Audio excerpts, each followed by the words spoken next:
सहनावतु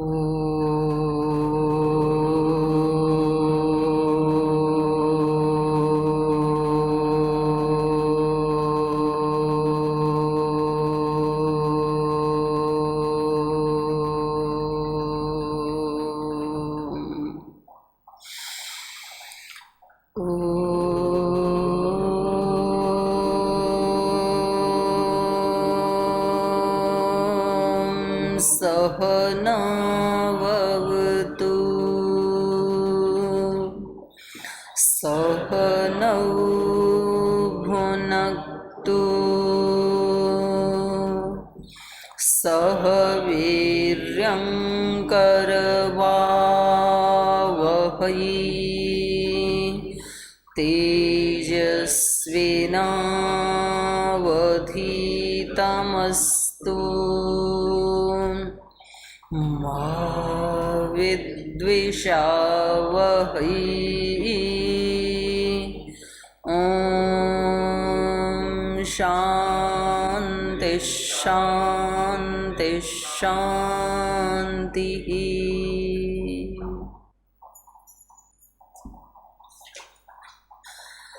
न्याय दर्शन के तृतीय अध्याय का प्रथम आह्निक, और हम चर्चा कर रहे हैं इंद्रियों के विषय में। परीक्षा चल रही है इंद्रियों के बारे में। ये परीक्षण कर रहे हैं कि ये जो हमारी इंद्रियां हैं ये भौतिक हैं या अभौतिक हैं, क्योंकि शरीर हमारा भौतिक है और इस भौतिक शरीर में भिन्न भिन्न स्थानों पर हमारी चक्षु आदि इंद्रियां हैं, तो ये ऊपर से देखने में तो भौतिक ही लगती हैं। शरीर का ही तो एक पार्ट है, हाथ पैर आँख नाक कान सब। तो प्रथम दृष्टया देखने में तो यही लगता है कि भौतिक ही हैं, लेकिन कभी कभी कुछ अंधे सूरदास आदि जो होते हैं उनके गोलक होते हुए भी उनको दिखाई नहीं देता। बिल्कुल हमारे जैसे ही गोलक होते हैं, उनको फिर दिखता नहीं है, तो उससे लगता है कि इसके अंदर कोई और सूक्ष्म शक्ति का नाम चक्षु इंद्रिय है। तो ऐसे डाउट होता है, तो इसलिए यहाँ पर ये चर्चा कर रहे हैं। और देखो हर शास्त्र का ना अपना एक प्रतिपाद्य विषय होता है। तो जैसे न्याय वैशेषिक हैं, इनका प्रतिपाद्य विषय परमाणु से आगे क्या क्या बना उसकी चर्चा करना है।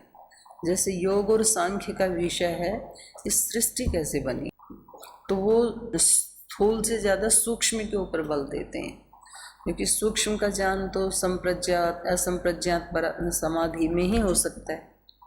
तो वो इससे पीछे का जो वर्णन है वो वहाँ मिलेगा सांख्य और योग में। लेकिन उसके बाद 5 तन्मात्र से आगे सृष्टि में क्या क्या बना, कितने तत्व रहे, उस सब का ज्ञान ये 2 शास्त्र, तो ये इनका अपना प्रतिपाद्य विषय है न्याय और वैशेषिक का। तो ये इससे पीछे जो कहा है उसका खंडन भी नहीं करते हैं और उसके बारे में कुछ बोलते भी नहीं है, मौन है। तो मौन का अर्थ भी स्वीकृति होता है। तो ठीक, आपने जो कह दिया उसको हम स्वीकार करते हैं, उससे आगे क्या हुआ वहाँ से हम वर्णन करते हैं। तो यहाँ पर जो न्यायकार हैं वो इंद्रियों को भौतिक मानते हैं, और जो सांख्य मत वाले हैं वो उसको अभौतिक मानते हैं। तो यहाँ पर एक लंबी परिचर्चा होने के बाद इन्होंने ये सिद्ध किया कि इंद्रियां तो भौतिक हैं। तो यहाँ पर इन्होंने एक प्रश्न उठाया था कि भाई आपने जो एक चक्षु इंद्रिय को लेकर के जो रूप का प्रत्यक्ष ज्ञान होता है उसमें आपने लक्षण किया था इंद्रिय और अर्थ का सन्निकर्ष होने पर जो एक ज्ञान उत्पन्न होता है उसका नाम प्रत्यक्ष ज्ञान है। तो यहाँ पर जो बाहर के जो पदार्थ हैं, चलो उसमें तो आप ये कह रहे हो कि भले चक्षु इंद्रिय वहाँ जाती नहीं है, लेकिन चक्षु इंद्रिय से एक रश्मि निकलती है और उस रश्मि का उस पदार्थ के साथ सन्निकर्ष होता है, फिर वहाँ से परावर्तन होता है उस चक्षु रश्मि का, और तब हमें रूप का ज्ञान होता है।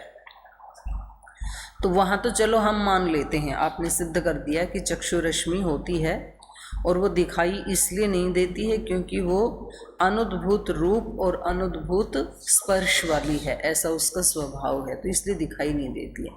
अब हमारा प्रश्न आपसे ये है कि जहाँ कहीं कांच या अभ्रपटल आदि आ जाते हैं तो वो तो भौतिक हैं, और इंद्रियां भी भौतिक हैं। और आपने बताया था भौतिक के प्रतिघात का कभी व्यभिचार नहीं होता है, भौतिक का हमेशा प्रतिघात होता है। तो यहाँ कांच, अभ्रपटल आदि में जैसे छोटे तिनके और छोटे धूल के कण भी प्रवेश नहीं कर सकते हैं, उनका जैसे प्रतिघात होता है भौतिक होने के कारण, ऐसे ही चक्षु रश्मि का भी प्रतिघात होना चाहिए। और जब इसका प्रतिघात हो गया तो कांच के उस पार जो कोई वस्तु रखी है उसके रूप का ज्ञान हमें नहीं होना चाहिए, क्योंकि इंद्रिय और अर्थ का सन्निकर्ष हुआ ही नहीं। और फिर भी हमें ज्ञान तो होता है, तो फिर हमें इंद्रियों को अप्राप्यकारी मानना चाहिए, अभौतिक मानना चाहिए। तो यहाँ पर इनका प्रश्न ये था, अप्राप्यकारित्वे सति इंद्रियाणाम कुड्यांतरितस्य अनुपलब्धिर्न स्यात्। इन्होंने कहा अप्राप्यकारी यदि मानते हैं, सूक्ष्म मानते हैं, अभौतिक मानते हैं यदि इंद्रिय को, तो दीवार के उस पार जो रखा हुआ है उसकी भी अनुपलब्धि नहीं होनी चाहिए, फिर उपलब्धि होनी चाहिए, क्योंकि कोई प्रतिघात या कोई भौतिक वस्तु नहीं है, अभौतिक है इंद्रियां। तो जैसे वो कांच के आर पार जा कर के बिना सन्निकर्ष किए ही रूप का ज्ञान कर लेती हैं, ऐसे दीवार के पार भी कर लेना चाहिए। अब ये पूछ रहे हैं, पूर्व पक्षी पूछ रहे हैं कि प्राप्यकारित्वे अपितु काच अभ्रपटल स्फटिकांतरितो उपलब्धि न स्यात्। बोले आपके पक्ष में जब आप उनको प्राप्यकारी मानते हैं, प्राप्यकारी का मतलब भौतिक मानते हैं, जब इंद्रिय और अर्थ का सन्निकर्ष होता है, ये पक्ष जब आप मानते हैं नैयायिक, तो हमारा आपसे प्रश्न है कि काच और अभ्रपटल स्फटिकांतरित, स्फटिक मणि के उस पार जो भी वस्तु रखी है तो फिर उसकी भी उपलब्धि नहीं होनी चाहिए। ठीक है, दोनों का प्रश्न समझ में आ गया। अभौतिक यदि इंद्रियां हैं तो क्या होना चाहिए बोलो? दीवार के पार का भी दिखना चाहिए, क्योंकि अभौतिक है, उनको भौतिक की तो एक वो है कि भाई प्रतिघात हो जाता है। हमारी इंद्रियां अभौतिक हैं, दीवार के पार का भी दिखना चाहिए, शहर के पार का भी दिखना चाहिए, देश के पार भी दिखना चाहिए। अमेरिका में क्या हो रहा है, अभौतिक है तो ऐसा होना चाहिए, और भौतिक है तो कांच के उस पार भी नहीं दिखना चाहिए, क्योंकि वहाँ रुक जाएगी ना चक्षु इंद्रिय। हमारी चक्षु रश्मि भी तो भौतिक है और कांच भी भौतिक है, प्रतिघात होगा तो वहाँ उससे आगे जाएगी नहीं हो। तो ये इनका अपना अपना पक्ष है। तो अब सिद्धांती उसका उत्तर दे रहे हैं, जो भौतिक मानते हैं वो इसका उत्तर दे रहे हैं। अप्रतिघातात् सन्निकर्षोत्पत्ति ही, वे कह रहे हैं कांच और अभ्रपटल में प्रतिघात नहीं होता है, बल्कि चक्षु रश्मि का अप्रतिघात ही रहता है। अप्रतिघातात्, अप्रतिघात होने से सन्निकर्षोत्पत्ति ही, सन्निकर्ष की उपपत्ति हो जाएगी। जो कांच के उस पार वस्तु रखी है वहाँ चक्षु रश्मि जा करके उसका सन्निकर्ष होगा, टकराएगी।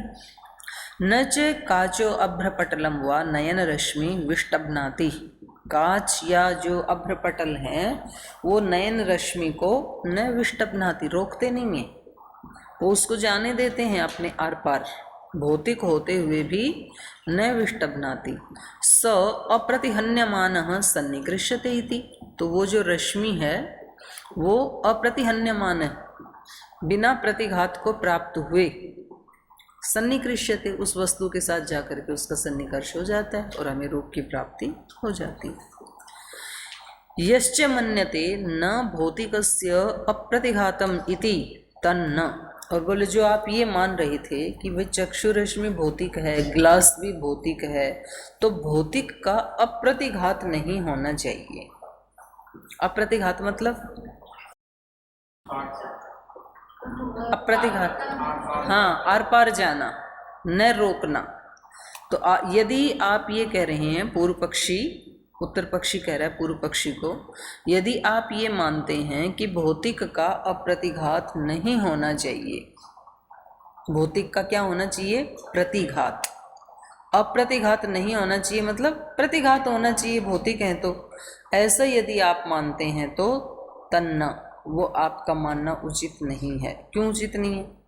आदित्य रश्मेः स्फटिकान्तरितेऽपि दाह्ये अविघातात्। बोले ऐसे देखो आपको लोक में और भी उदाहरण मिल जाएंगे कि कभी कभी भौतिक का भी प्रतिघात नहीं होता है, अप्रतिघात ही होता है। जैसे आदित्य रश्मेः अविघातात्, जो लास्ट में अविघात शब्द है ना, वो सब के साथ जुड़ा हुआ है। आदित्य रश्मि अविघातात्, स्फटिकांतरिते अपि अविघातात् और दाह्ये अविघातात्, तीन शब्द हैं, तीनों के साथ जुड़ा हुआ है अविघात। आदित्य रश्मि अविघातात्, आदित्य रश्मियाँ क्या है, भौतिक है अभौतिक है? भौतिक हैं, फिर भी उनका अविघात देखा जाता है। सूर्य रश्मियाँ, जैसे हमने पानी का घड़ा रखा तो उसमें घुस जाती हैं ना, सर्दियों में हम पानी रखते हैं बाल्टी में या घड़े में तो गर्म हो जाता है, तो इसका मतलब वहाँ पर अप्रतिघात हुआ, आदित्य रश्मि का प्रतिघात नहीं हुआ। तो आदित्य रश्मि अविघातात्, आदित्य रश्मि का विघात नहीं देखा जाता है। स्फटिकांतरिते भी अविघातात्, स्फटिक मणि आदि के पार कोई वस्तु रखी है तो वहाँ भी चक्षु रश्मि चली जाती है और आदित्य रश्मि भी चली जाती है, उसका भी अविघात देखा जाता है। दाह्य अविघातात्, जो ज्वलनशील पदार्थ हैं, जैसे हम उसमें बटलोई में या वो कपाल में वो बनाते हैं ना चने भून के, भुगड़ा या तो धान, तो वहाँ भी अग्नि का क्या देखा जाता है, अविघात, तभी तो फूलते हैं वो। तो वहाँ पर चक्षु रश्मि आदित्य रश्मि भी भौतिक है, चूल्हे की अग्नि भी भौतिक है, बटलोई भी भौतिक है, घड़ा भी भौतिक है, तो भौतिक में भी अविघात देखा जाता है। तो कभी कभी भौतिक होते हुए भी अविघात या अप्रतिघात देखा जाता है। आदित्य रश्मि अविघातात्, आदित्य रश्मि का अविघात होने से स्फटिकांतरिते अपि अविघातात्, स्फटिकांतरित जो वस्तु रखी है उसमें भी अविघात होने से दाह्य अविघातात्, और जो ज्वलनशील पदार्थ हैं उनमें भी अविघात देखे जाने से अविघातात् इति च पद अभिसंबंधात् वाक्य भेद इति। अविघात ये जो शब्द है इसका पद अभिसंबंधात, प्रत्येक पद के साथ संबंध होने से, आदित्य पद के साथ भी संबंध है, स्फटिकांतरित के साथ भी संबंध है और दाह्य पद के साथ भी संबंध है, तो इसलिए वाक्य भेद, तीन वाक्य बन गए सूत्र में। आदित्य रश्मि के साथ अविघात होने से, स्फटिकांतरित के साथ अविघात होने से और दाह्य के साथ अविघात होने से। प्रतिवाक्यम च अर्थ भेद इति, और प्रत्येक वाक्य में पदार्थ का भेद है, अलग अलग पदार्थों के लिए यहाँ पर उदाहरण दिए गए हैं। जैसे आदित्य रश्मि ही कुंभादिषु न प्रतिहन्यते अविघातात्, सर्दी आदि में हम देखते हैं कि जो आदित्य रश्मि है उसका कुंभ आदि में, घड़े आदि में अविघातात्, अविघात होने से न प्रतिहन्यते, वो रुकती नहीं है बल्कि घड़े के अंदर चली ही जाती हैं, प्रवेश कर ही जाती हैं अविघात होने से। कुंभस्थ कैसे पता लगा, घुस जाती हैं, अविघात कैसे पता लगा, कुंभस्थम उदकम तपति, कुंभ में स्थित जो जल है उसको गर्म कर देती हैं वो रश्मियां, उससे पता चला। प्राप्तौ ही द्रव्यांतर गुणस्य उष्णस्य स्पर्शस्य ग्रहणम, क्योंकि वहां पर जो द्रव्यांतर गुण था, द्रव्यांतर गुण क्या है, घड़े में कौन सा द्रव्य था, जल, जल का स्वभाव क्या है, शीतलता, तो उष्णता तो जल का स्वभाव नहीं है, ये उष्णता इसमें दिखाई दे रही है, ये कौन से द्रव्य का स्वभाव है, तेज का, अग्नि का। तो वही कह रहे हैं द्रव्यांतर उष्णस्य गुणस्य स्पर्शस्य ग्रहणम, जो जल से दूसरा द्रव्य है अर्थात तेज, उसके उष्ण स्पर्श का ग्रहण होने से पता चला कि आदित्य रश्मि का घड़े में अविघात हो रहा है, माने वो वहाँ पर घुस जा रही है। जो घड़े का जो वो है ना दीवार, वो उसको रोक नहीं पा रही है, भौतिक होते हुए भी अविघात हो रहा है। घड़े की दीवार भी भौतिक थी, आदित्य रश्मि भी भौतिक थी, लेकिन भौतिक होते हुए भी क्या हो रहा है, अप्रतिघात हो रहा है, अविघात हो रहा है। तेन च शीत स्पर्श अभिभव, और उस आदित्य रश्मि का उसके साथ सन्निकर्ष होने से जो शीत स्पर्श था जल का, उसका तो अभिभव हो गया, और जल कैसा हो गया? उष्ण हो गया। और ऐसे कह रहे हैं स्फटिकांतरितेपि प्रकाशनीय प्रदीप रश्मि नाम अप्रतिघात।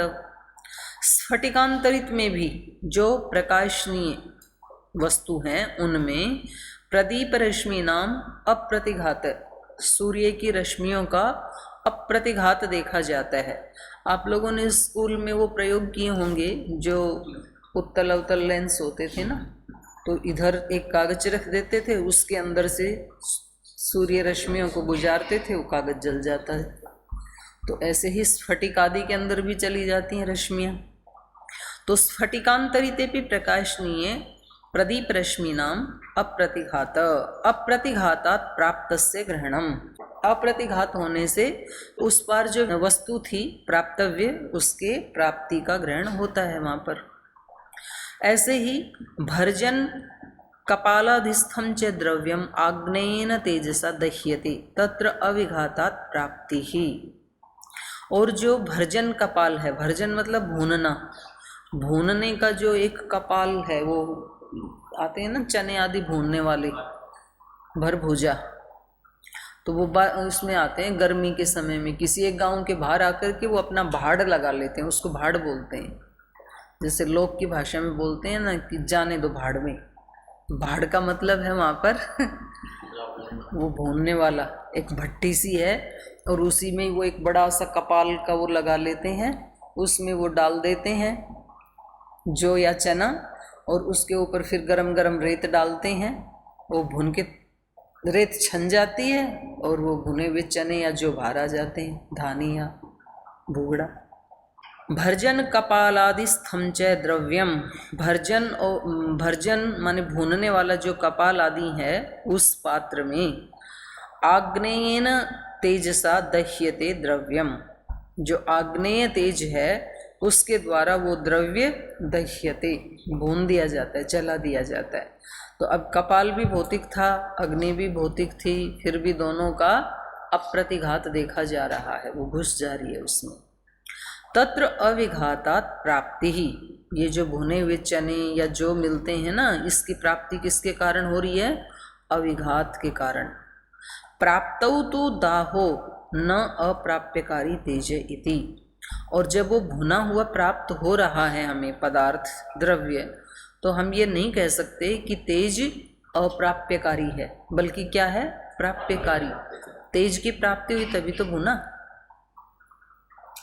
तो इससे इन्होंने क्या सिद्ध किया?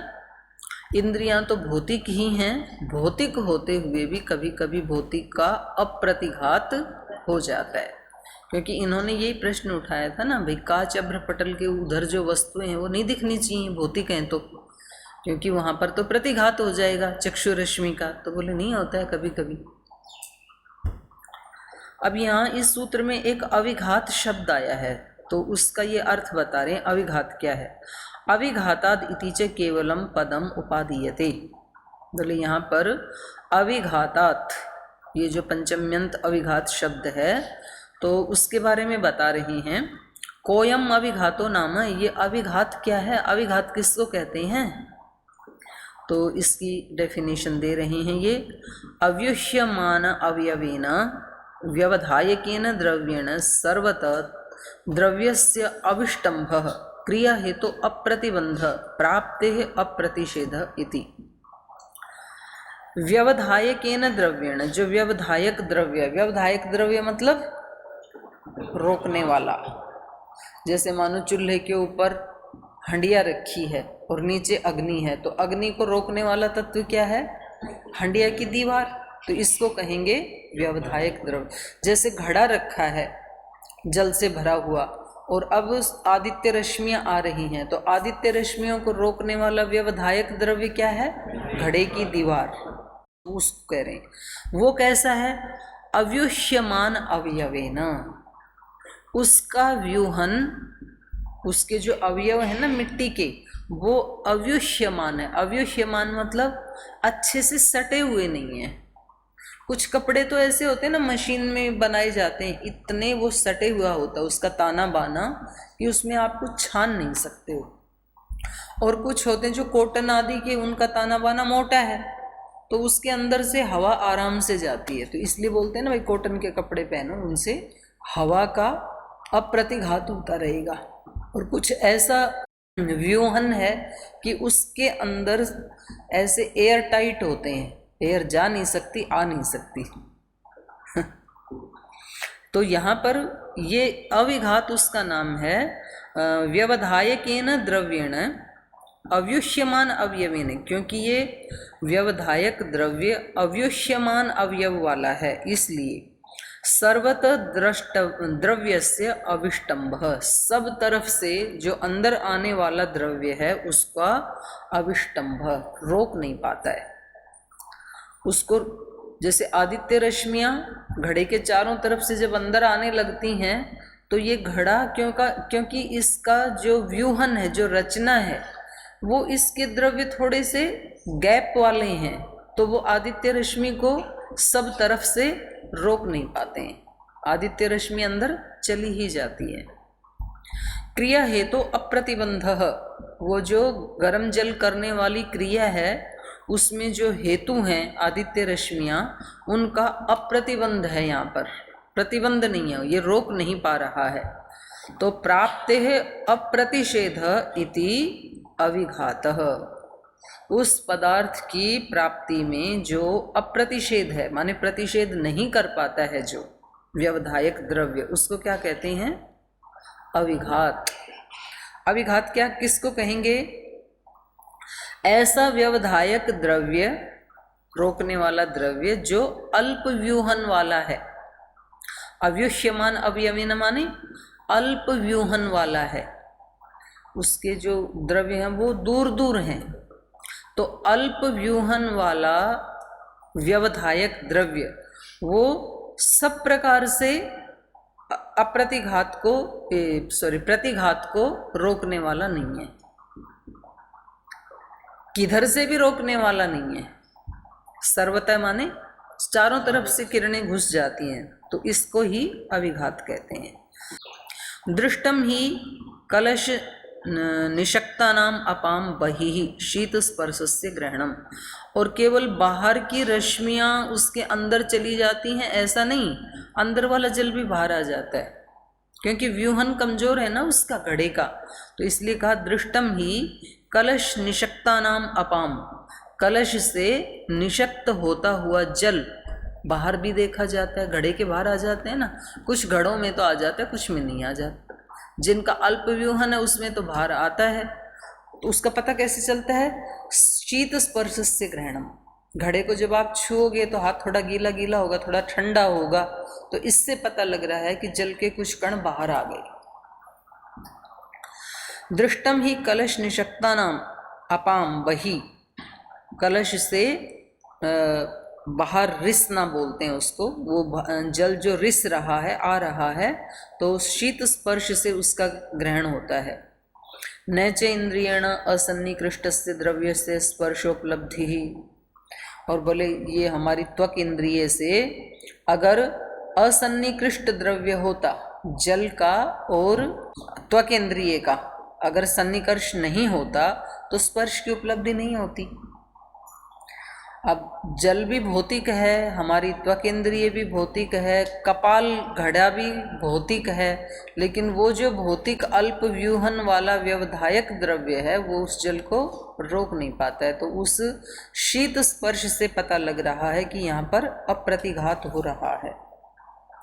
दृष्टौ च परिस्पंद परिस्रवौ, और केवल इतना ही नहीं, कभी कभी तो जल और ज़्यादा बाहर आ जाता है, बहते हुए भी देखा जाता है। सुराई आदि या घड़ा आदि जब नए होते हैं तो कभी कभी उनसे पानी बाहर बहते हुए भी दिखाई देता है। तो उससे क्या पता लगा? अविघात हो रहा है, व्यवधायक द्रव्य के द्वारा यहाँ पर अप्रतिघात हो रहा है।